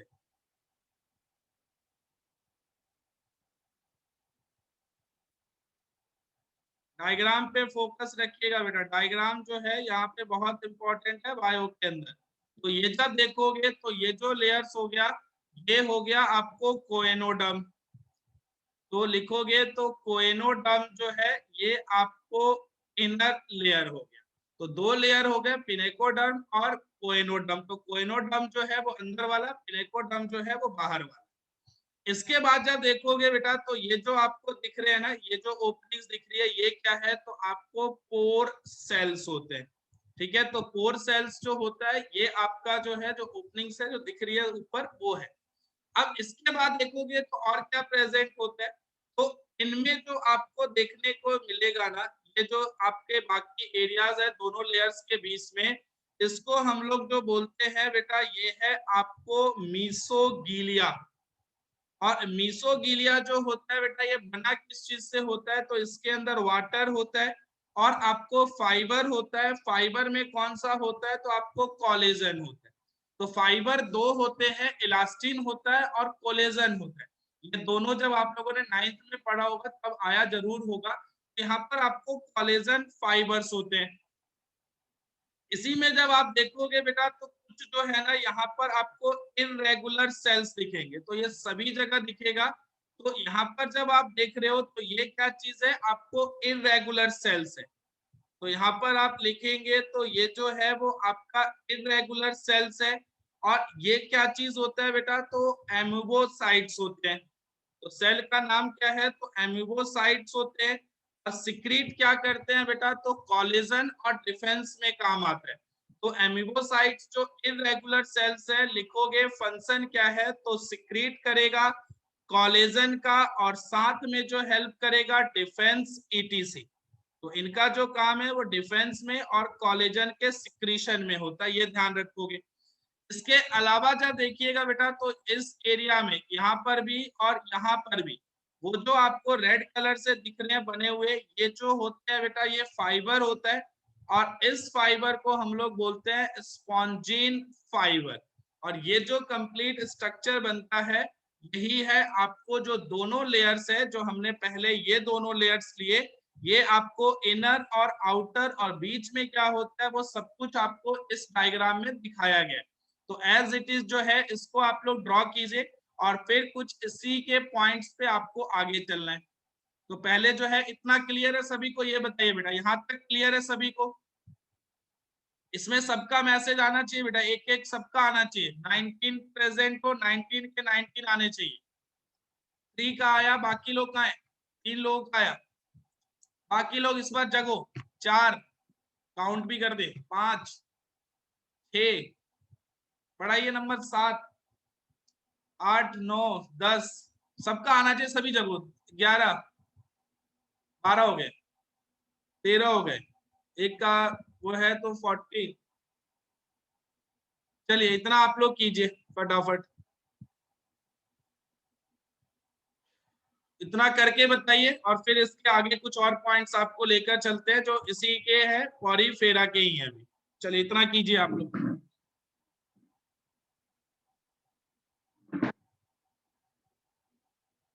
और इतना जब हो जाए तो बताइएगा।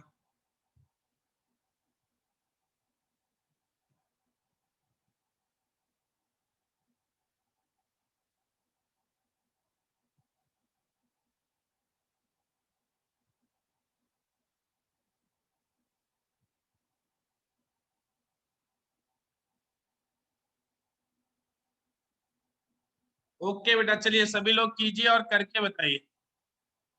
सभी को समझ आना चाहिए, ये मोस्ट इम्पोर्टेंट होता है। तो समझ ना आए तो आपका पूछने का जिम्मेवारी जो रिस्पॉन्सिबिलिटी है वो आप ही लोग के ऊपर है। तो ऐसा नहीं हो कि बिल्कुल छोड़ना नहीं है, बिल्कुल पूछ लेना है जिससे आपकी चीजें क्लियर कर पाओ।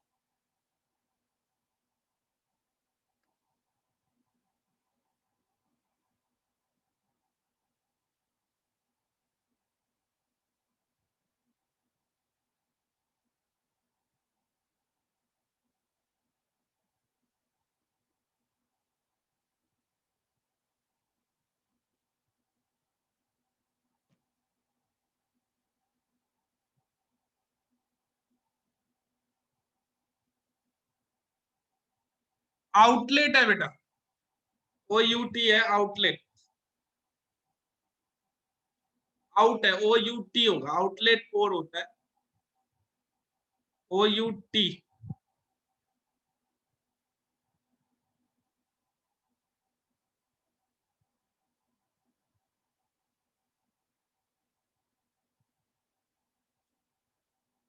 आउटलेट पोर, सही है। चलिए इतना करके बताइए, फिर आगे आपको लेकर चलते हैं।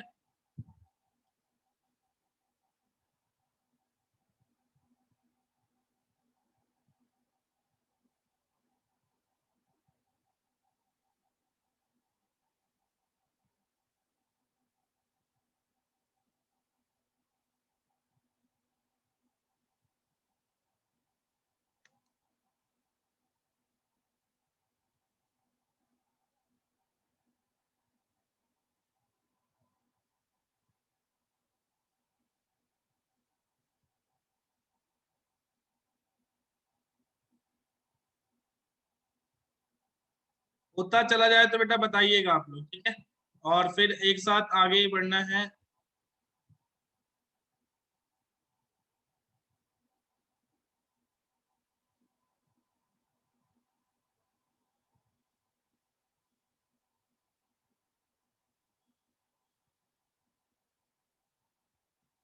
चलिए लग रहा है किसी का हुआ कंप्लीट। एमिबोसाइट्स जो होते हैं बेटा वो सेल होते हैं, तो इरेगुलर सेल्स होते हैं जो बीच का पार्ट है, और उसका काम जो होता है वो कोलेजन का सिक्रीशन और डिफेंस में काम आता है। वो जो है वो सेल्स है, एमिबोसाइट्स।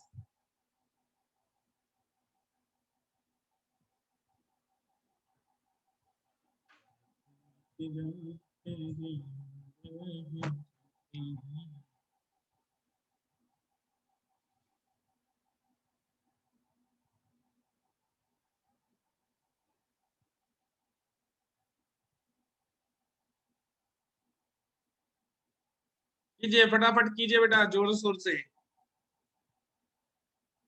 और एम्बुबोसाइट्स का एक और मीनिंग लगा सकते हो, जो अमीबा होता है ना, इरेगुलर होता है तो उसी की तरह होता है, तो इसलिए इसको एम्बुबोसाइट्स भी बोलते हैं।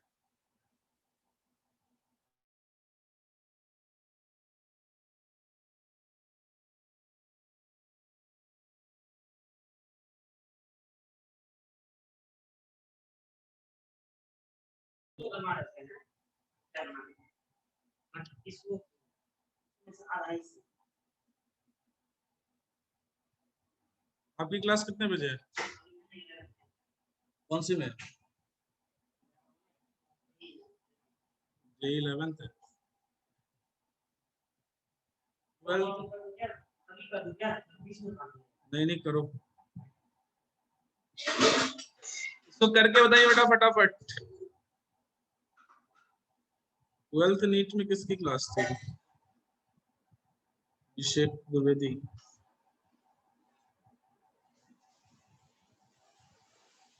ऐश्वर्या का हो गया बेटा, बाकी लोग करके बताइए।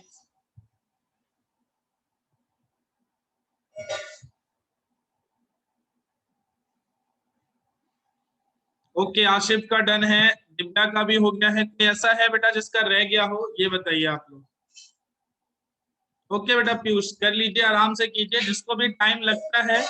और ऐसा नहीं है बेटा, ये बिल्कुल जो है ना जैसे क्लासरूम में काम चलता था ना, वैसा ही है ये भी। फर्क यही है कि आप अपने घर पे बैठे हो, हम अपने जगह पे बैठे हैं। लेकिन लिखना तरीका है या पढ़ने का वे जो होना चाहिए वो बिल्कुल सेम होना चाहिए। यहाँ पर आपको मीसोगिलिया का मतलब होता है बेटा कि यहाँ पर जब आप बात करोगे ना तो मीसोगिलिया मतलब वाटर है, पानी है, और कोलेजन जो फाइबर है, उसका जो दोनों का जो मिक्सचर है वही आपको जो बोलते हैं वो मीसोगिलिया। मतलब ये फ्लूइड होगा एक तरीके से बोलोगे तो। इस जो है ये सॉलिड नहीं है, ये फ्लूइड स्ट्रक्चर्स होते हैं जिसके अंदर वाटर भी दिखेगा और कोलेजन दिखेगा।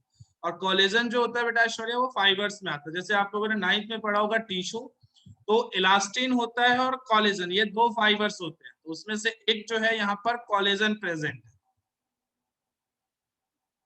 ओके चलिए, पीयूष का बचा हुआ है, बाकी लोग का हो जाए तो।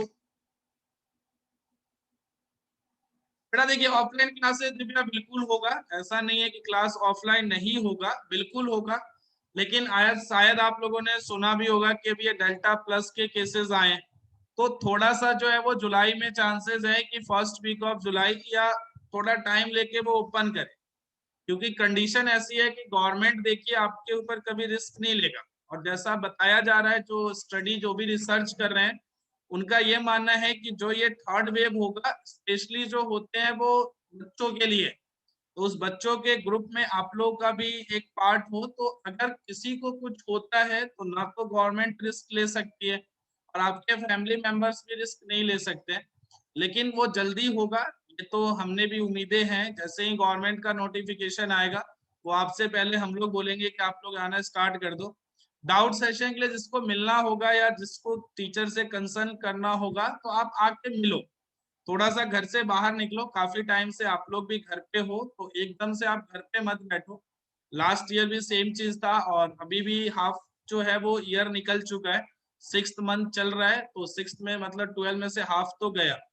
तो बिल्कुल ही घर पे मत बैठो, थोड़ा सा बाहर निकलिए, टीचरों से मिलिए, अगर दोस्तों से मिलना है मिलिए, थोड़ा सा मूड को रिफ्रेश करो। लेकिन जल्दी उम्मीद है बेटा खुलेगा। मैं जलगांव में हूँ बेटा, मैं जलगांव में ही हूँ। मैं आया भी इसलिए था क्योंकि ऑफलाइन के चांसेस थे। उसके बाद ये परसों हुआ है, ये मुझे 12th के बच्चों ने भेजा भी कि यहाँ पे वो मराठी न्यूज़पेपर जो आप लोग की दिव्य मराठी, उसमें आया भी था कि स्कूल कोचिंग्स वगैरह जो है वो अभी नहीं खुलेगा। क्यों नहीं खुलेगा? क्योंकि डेल्टा प्लस के वो 7 केसेस आए। अब आप सोचो कि 21 केसेस जो है वो महाराष्ट्र में डेल्टा के थे जो रिपोर्ट हुए थे, उसमें से 7 आपके जलगांव डिस्ट्रिक्ट के, सिटी का नहीं है वो, कोई बाहर जो है वो गांव का ही है। लेकिन कोई भी गवर्नमेंट रिस्क नहीं लेगा, तो ये बड़ी प्रॉब्लम हो रही है। हम तो खुद चाहते हैं ना कि जल्दी से खुले, हमारा खुद की मन जो है वो खोलने का है। लेकिन वही बात है ना कि रिस्क कौन लेगा? अगर मान लीजिए कि आप लोगों में से किसी को कुछ हो जाता है तो आपके फैमिली वाले तो हमें ही पीटेंगे। तो रिस्क जो है ना वो दोनों साइड है। गवर्नमेंट बिल्कुल ही नहीं बोल रही। आप गवर्नमेंट का नोटिफिकेशन देखो ना, कहीं पे नहीं बोलता। इंडिया में जो है ना, हमने जो पढ़ा था जब हमारे टाइम पे कि एजुकेशन जो होता है वो बैकबोन होती है, लेकिन मुझे लगता है एजुकेशन जो है ना वो ज्यादा जरूरी नहीं है आज के डेट। ना तो बोर्ड के एग्जाम्स होते हैं, आप लोगों का 10th का बोर्ड का एग्जाम नहीं हुआ। अब आप लोगों में बहुत बच्चे होंगे जिन्होंने काफी मेहनत की होगी स्पेशली बोर्ड के लिए, तो आप लोगों की मेहनत भी तो पानी में चला गया। और जो बच्चा नहीं भी पढ़ रहा होगा उसको भी मार्क्स अच्छे दे सकते हैं वो, तो चांसेस तो दोनों हैं। और बिना एग्जाम दिए हुए जब इंटरव्यू देने जाओगे, आज से 5 साल 7 साल बाद तो आप जॉब के लिए इंटरव्यू दोगे। जब जॉब के लिए इंटरव्यू दोगे तो मार्कशीट कहाँ रहेगी आपके पे? एक बड़ा हंसी की बात है, एक कोई साउथ का कोई स्टेट है, तमिलनाडु या समथिंग कोई है, तो वहां के स्टेट बोर्ड ने क्या किया है कि 10th का मार्कशीट दिया है, कोई मार्क्स उसके ऊपर नहीं दिया, वो सिर्फ लिख दिया पास पास पास। अब कौन बताएगा कि ये बच्चा अच्छा पढ़ने में था या खराब था या कैसा था? इस बात का कैसे पता चलेगा किसी भी इंटरव्यू लेने वाले को? तो एजुकेशन में बड़ा गलत हो रहा है। लेकिन खुलेगा बेटा दिव्या, और आप लोग में से कोई भी है मिलना चाहते हो जो लोग, तो आके मिलिए। मॉर्निंग में हो सकता है, इवनिंग में 4 PM तक अलाउ किया गया है कि आपका जो है वो इंस्टीट्यूट वगैरह या जो भी ऑफिसेज है वो सिर्फ 4 PM तक ही खोल सकते हैं। शायद मार्केट भी अब 4 PM तक ही खुलेगा, उसके बाद मार्केट भी जो है वो बंद करने का नोटिफिकेशन दिया गया है। तो बड़ा समस्या जो है ना, बड़ी थोड़ी सी टिपिकल सिचुएशन ही है, कोई क्या करे समझ के बाहर है। और जल्दी खुलेगा हमारी भी उम्मीद है, और आप लोग भी यही रखो जल्दी खुलेगा, लेकिन पढ़ाई चालू रखो। जो भी पढ़ रहे हो ना बेटा, जो भी लास्ट ईयर बच्चे भी थे या जो आप लोग भी हो, 12th के आपके सीनियर्स जो थे, उन्होंने भी पढ़ाई कंटिन्यू रखी है और यकीन मानोगे बहुत बच्चे जो हैं उस 12th में ग्रुप में जो आपके एक साल ही सीनियर है बहुत अच्छा कर रहे हैं। और आने जो नेक्स्ट ईयर आप लोग जब वो एग्जाम देंगे तो आप लोग भी देखना कि वो बहुत अच्छे बच्चे हैं और अच्छा रिजल्ट आएगा भी। तो आप लोग भी पढ़ाई चालू रखो, पढ़ना यही चीज है, ऑफलाइन में भी ऑनलाइन में भी, बट थोड़ा सा डिफरेंस है, उसको मैनेज करना पड़ेगा। चलिए बेटा यहाँ पर आगे आते हैं। अब यहाँ पर देखोगे ना तो स्पेशली जो पॉरीफेरा है इसके अंदर जो आपको देखने को मिलते हैं ना बेटा वो कोएनोसाइट्स देखने को मिलते हैं। आप कोएनोसाइट्स जो देखोगे ना बेटा तो इसको जो है हम लोग बोलते हैं कॉलर सेल्स। और कॉलर सेल्स में देखोगे तो कॉलर जो है तो ये आपका एक कॉलर बोला जाता है शर्ट का, तो वो उस टाइप से स्ट्रक्चर यहाँ पर आपको प्रेजेंट होगा। तो यहाँ पर देखोगे तो इसकी बॉडी हो गई, इसी में इसका कॉलर होगा और यहीं पे आपको जो देखने को मिलेगा वो है फ्लैजलम। फ्लैजलम का मतलब फ्लैजला होता है। तो ये जब देखोगे तो यहाँ पर जो है आपको फ्लैजलम आपका प्रेजेंट होता है। अब इसी के बेसिस पे आपको क्या किया गया है तो यहाँ पर जो है बेटा वो 3 पार्ट्स में डिवीजन हो गया। अब जो कैनाल सिस्टम है जो प्रॉपर आप देखते हो जो कैनाल सिस्टम है यहाँ पर वो 3 तरीके से होते हैं।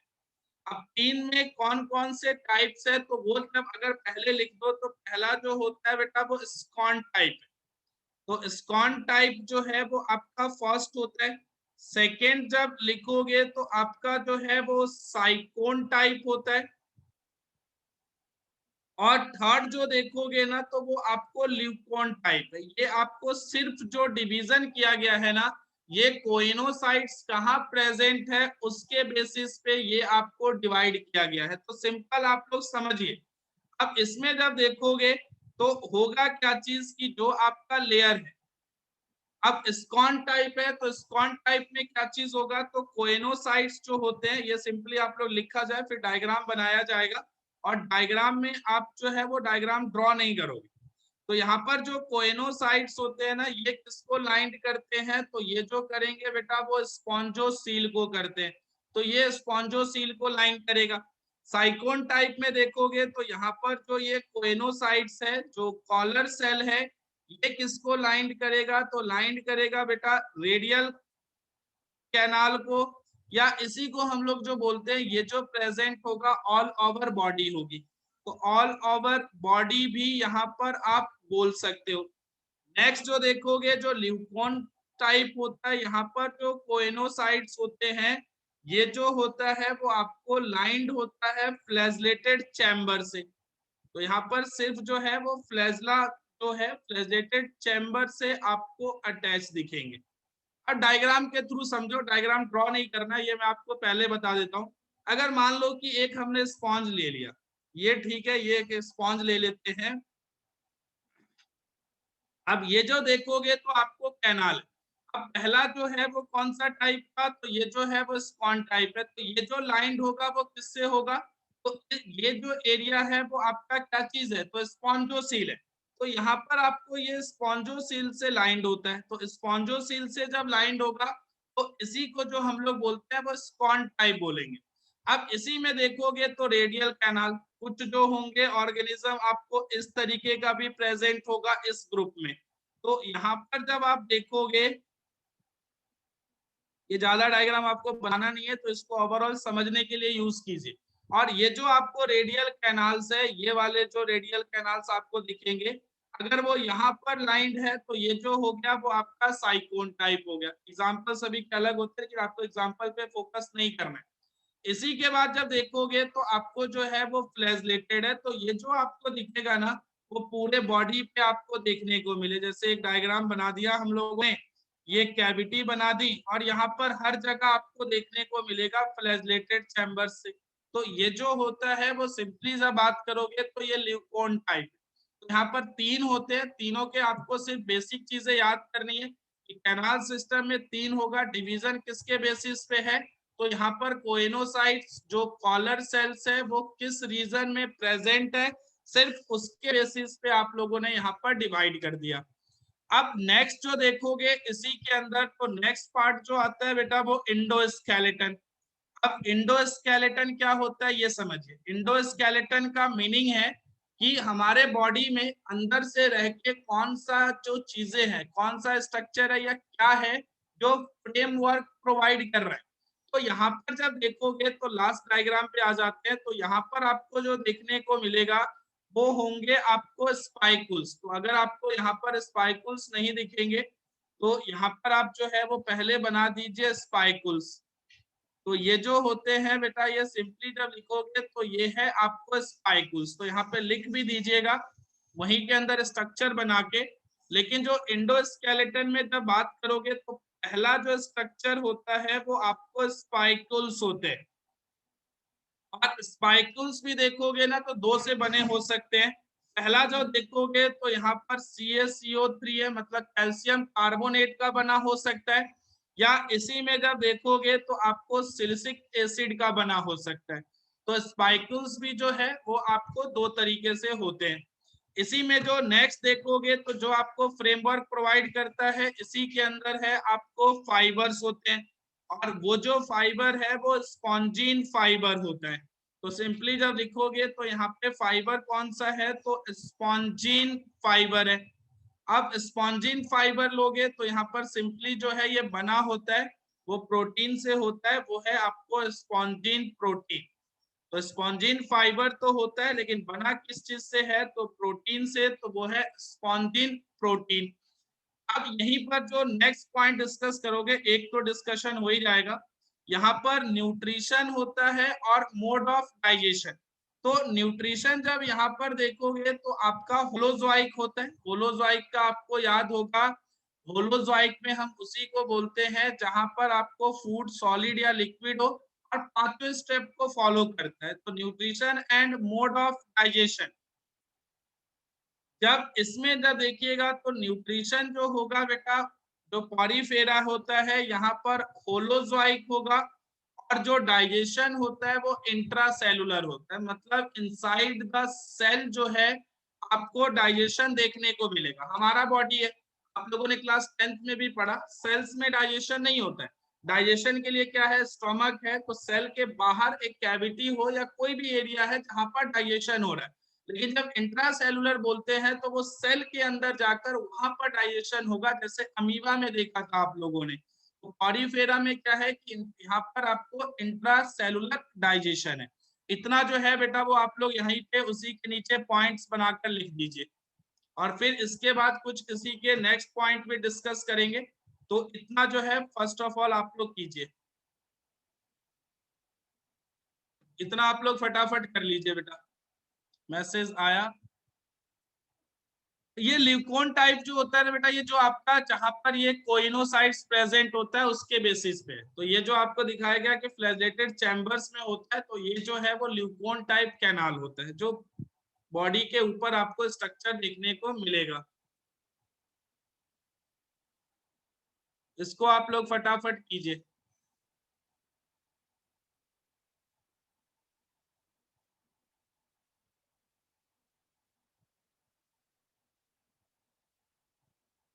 और कैनाल सिस्टम का जो मेन काम होता है ना, अगर लिखोगे तो रेस्पिरेशन हो गया, न्यूट्रिशन हो गया, वो इन चीजों में काम आता है। ठीक है, तो वहां पे टाइप्स अलग अलग होते हैं, लेकिन हेल्प जो करेंगे रेस्पिरेशन है, न्यूट्रिशन है, एक्सक्रीशन है, इन सब प्रोसेस में आपको हेल्प करता है कैनाल सिस्टम। तो ये आप लोग करके बेटा बताइए, सबका अभी तक का क्लियर है बेटा? एक बार सभी लोग बता दीजिए स्टार्टिंग से जो भी लोग प्रेजेंट है। यादनिक और श्रुति बेटा क्लियर है? साइकोन के नीचे जो है बेटा वो आपका है ल्यूकोन, LUCON, ल्यूकोन। चलिए यहाँ पर जो नेक्स्ट है वो श्रेयस, श्रुति बेटा आपको क्लियर है? श्रुति, श्रुति का क्लियर है। चलिए नेक्स्ट है बेटा श्रेयस और शीतल, आप दोनों को क्लियर है? श्रेयस और शीतल, शीतल का क्लियर है, श्रेयस का भी क्लियर है, ओके। नेक्स्ट जो है वो सत्यजीत और प्रणाली। आज प्रणाली ने एक बार भी नहीं बोला, कहाँ हो बेटा? प्रणाली का क्लियर है, सत्यजीत बेटा आपका? सत्यजीत क्लियर है? हाँ या ना बताओ। सत्यजीत बेटा क्लियर है? ओके चलिए नेक्स्ट जो है वो आपका है पीयूष और ओम। पीयूष ओम बेटा क्लियर है आपको? पीयूष और ओम, पीयूष का क्लियर है, ओम बेटा आपका क्लियर है? ओम, मानसी का क्लियर है, ओम का बेटा सत्यजीत का क्लियर, ओम का भी क्लियर है। चलिए नेक्स्ट है मानसी का क्लियर है। नेक्स्ट जो है बेटा जय और दिव्या। दिव्या और जय बेटा आप दोनों को क्लियर है? जय और दिव्या का क्लियर है, चलिए ओके। नेक्स्ट जो है बेटा चांदनी और भूमि, आप दोनों को क्लियर है? चांदनी और भूमि, भूमि का क्लियर है, चांदनी का भी क्लियर है, ओके। आसिफ और अर्पिता, आसिफ और अर्पिता आप दोनों को क्लियर है? आसिफ और अर्पिता, ये दोनों एक ही है, न्यूट्रिशन होलोजोइक है, डाइजेशन इंट्रासेलुलर है, तो दोनों एक साथ भी कर सकते हो, अलग भी कर सकते हो, इसमें कोई बड़ी बात नहीं है बेटा। नेक्स्ट जो है आसिफ का क्लियर है, तो यहाँ पे अर्पिता और अर्पित आप दोनों को क्लियर बेटा? अर्पिता और अर्पित, अर्पिता और अर्पित आप दोनों को क्लियर है? ओके चलिए नेक्स्ट जो है बेटा वो अदिति, दोनों अदिति और ऐश्वर्या बेटा आप तीनों को क्लियर है? दोनों अदिति और ऐश्वर्या, ओके चलिए बेटा इतना आप लोग फटाफट लिख लीजिए।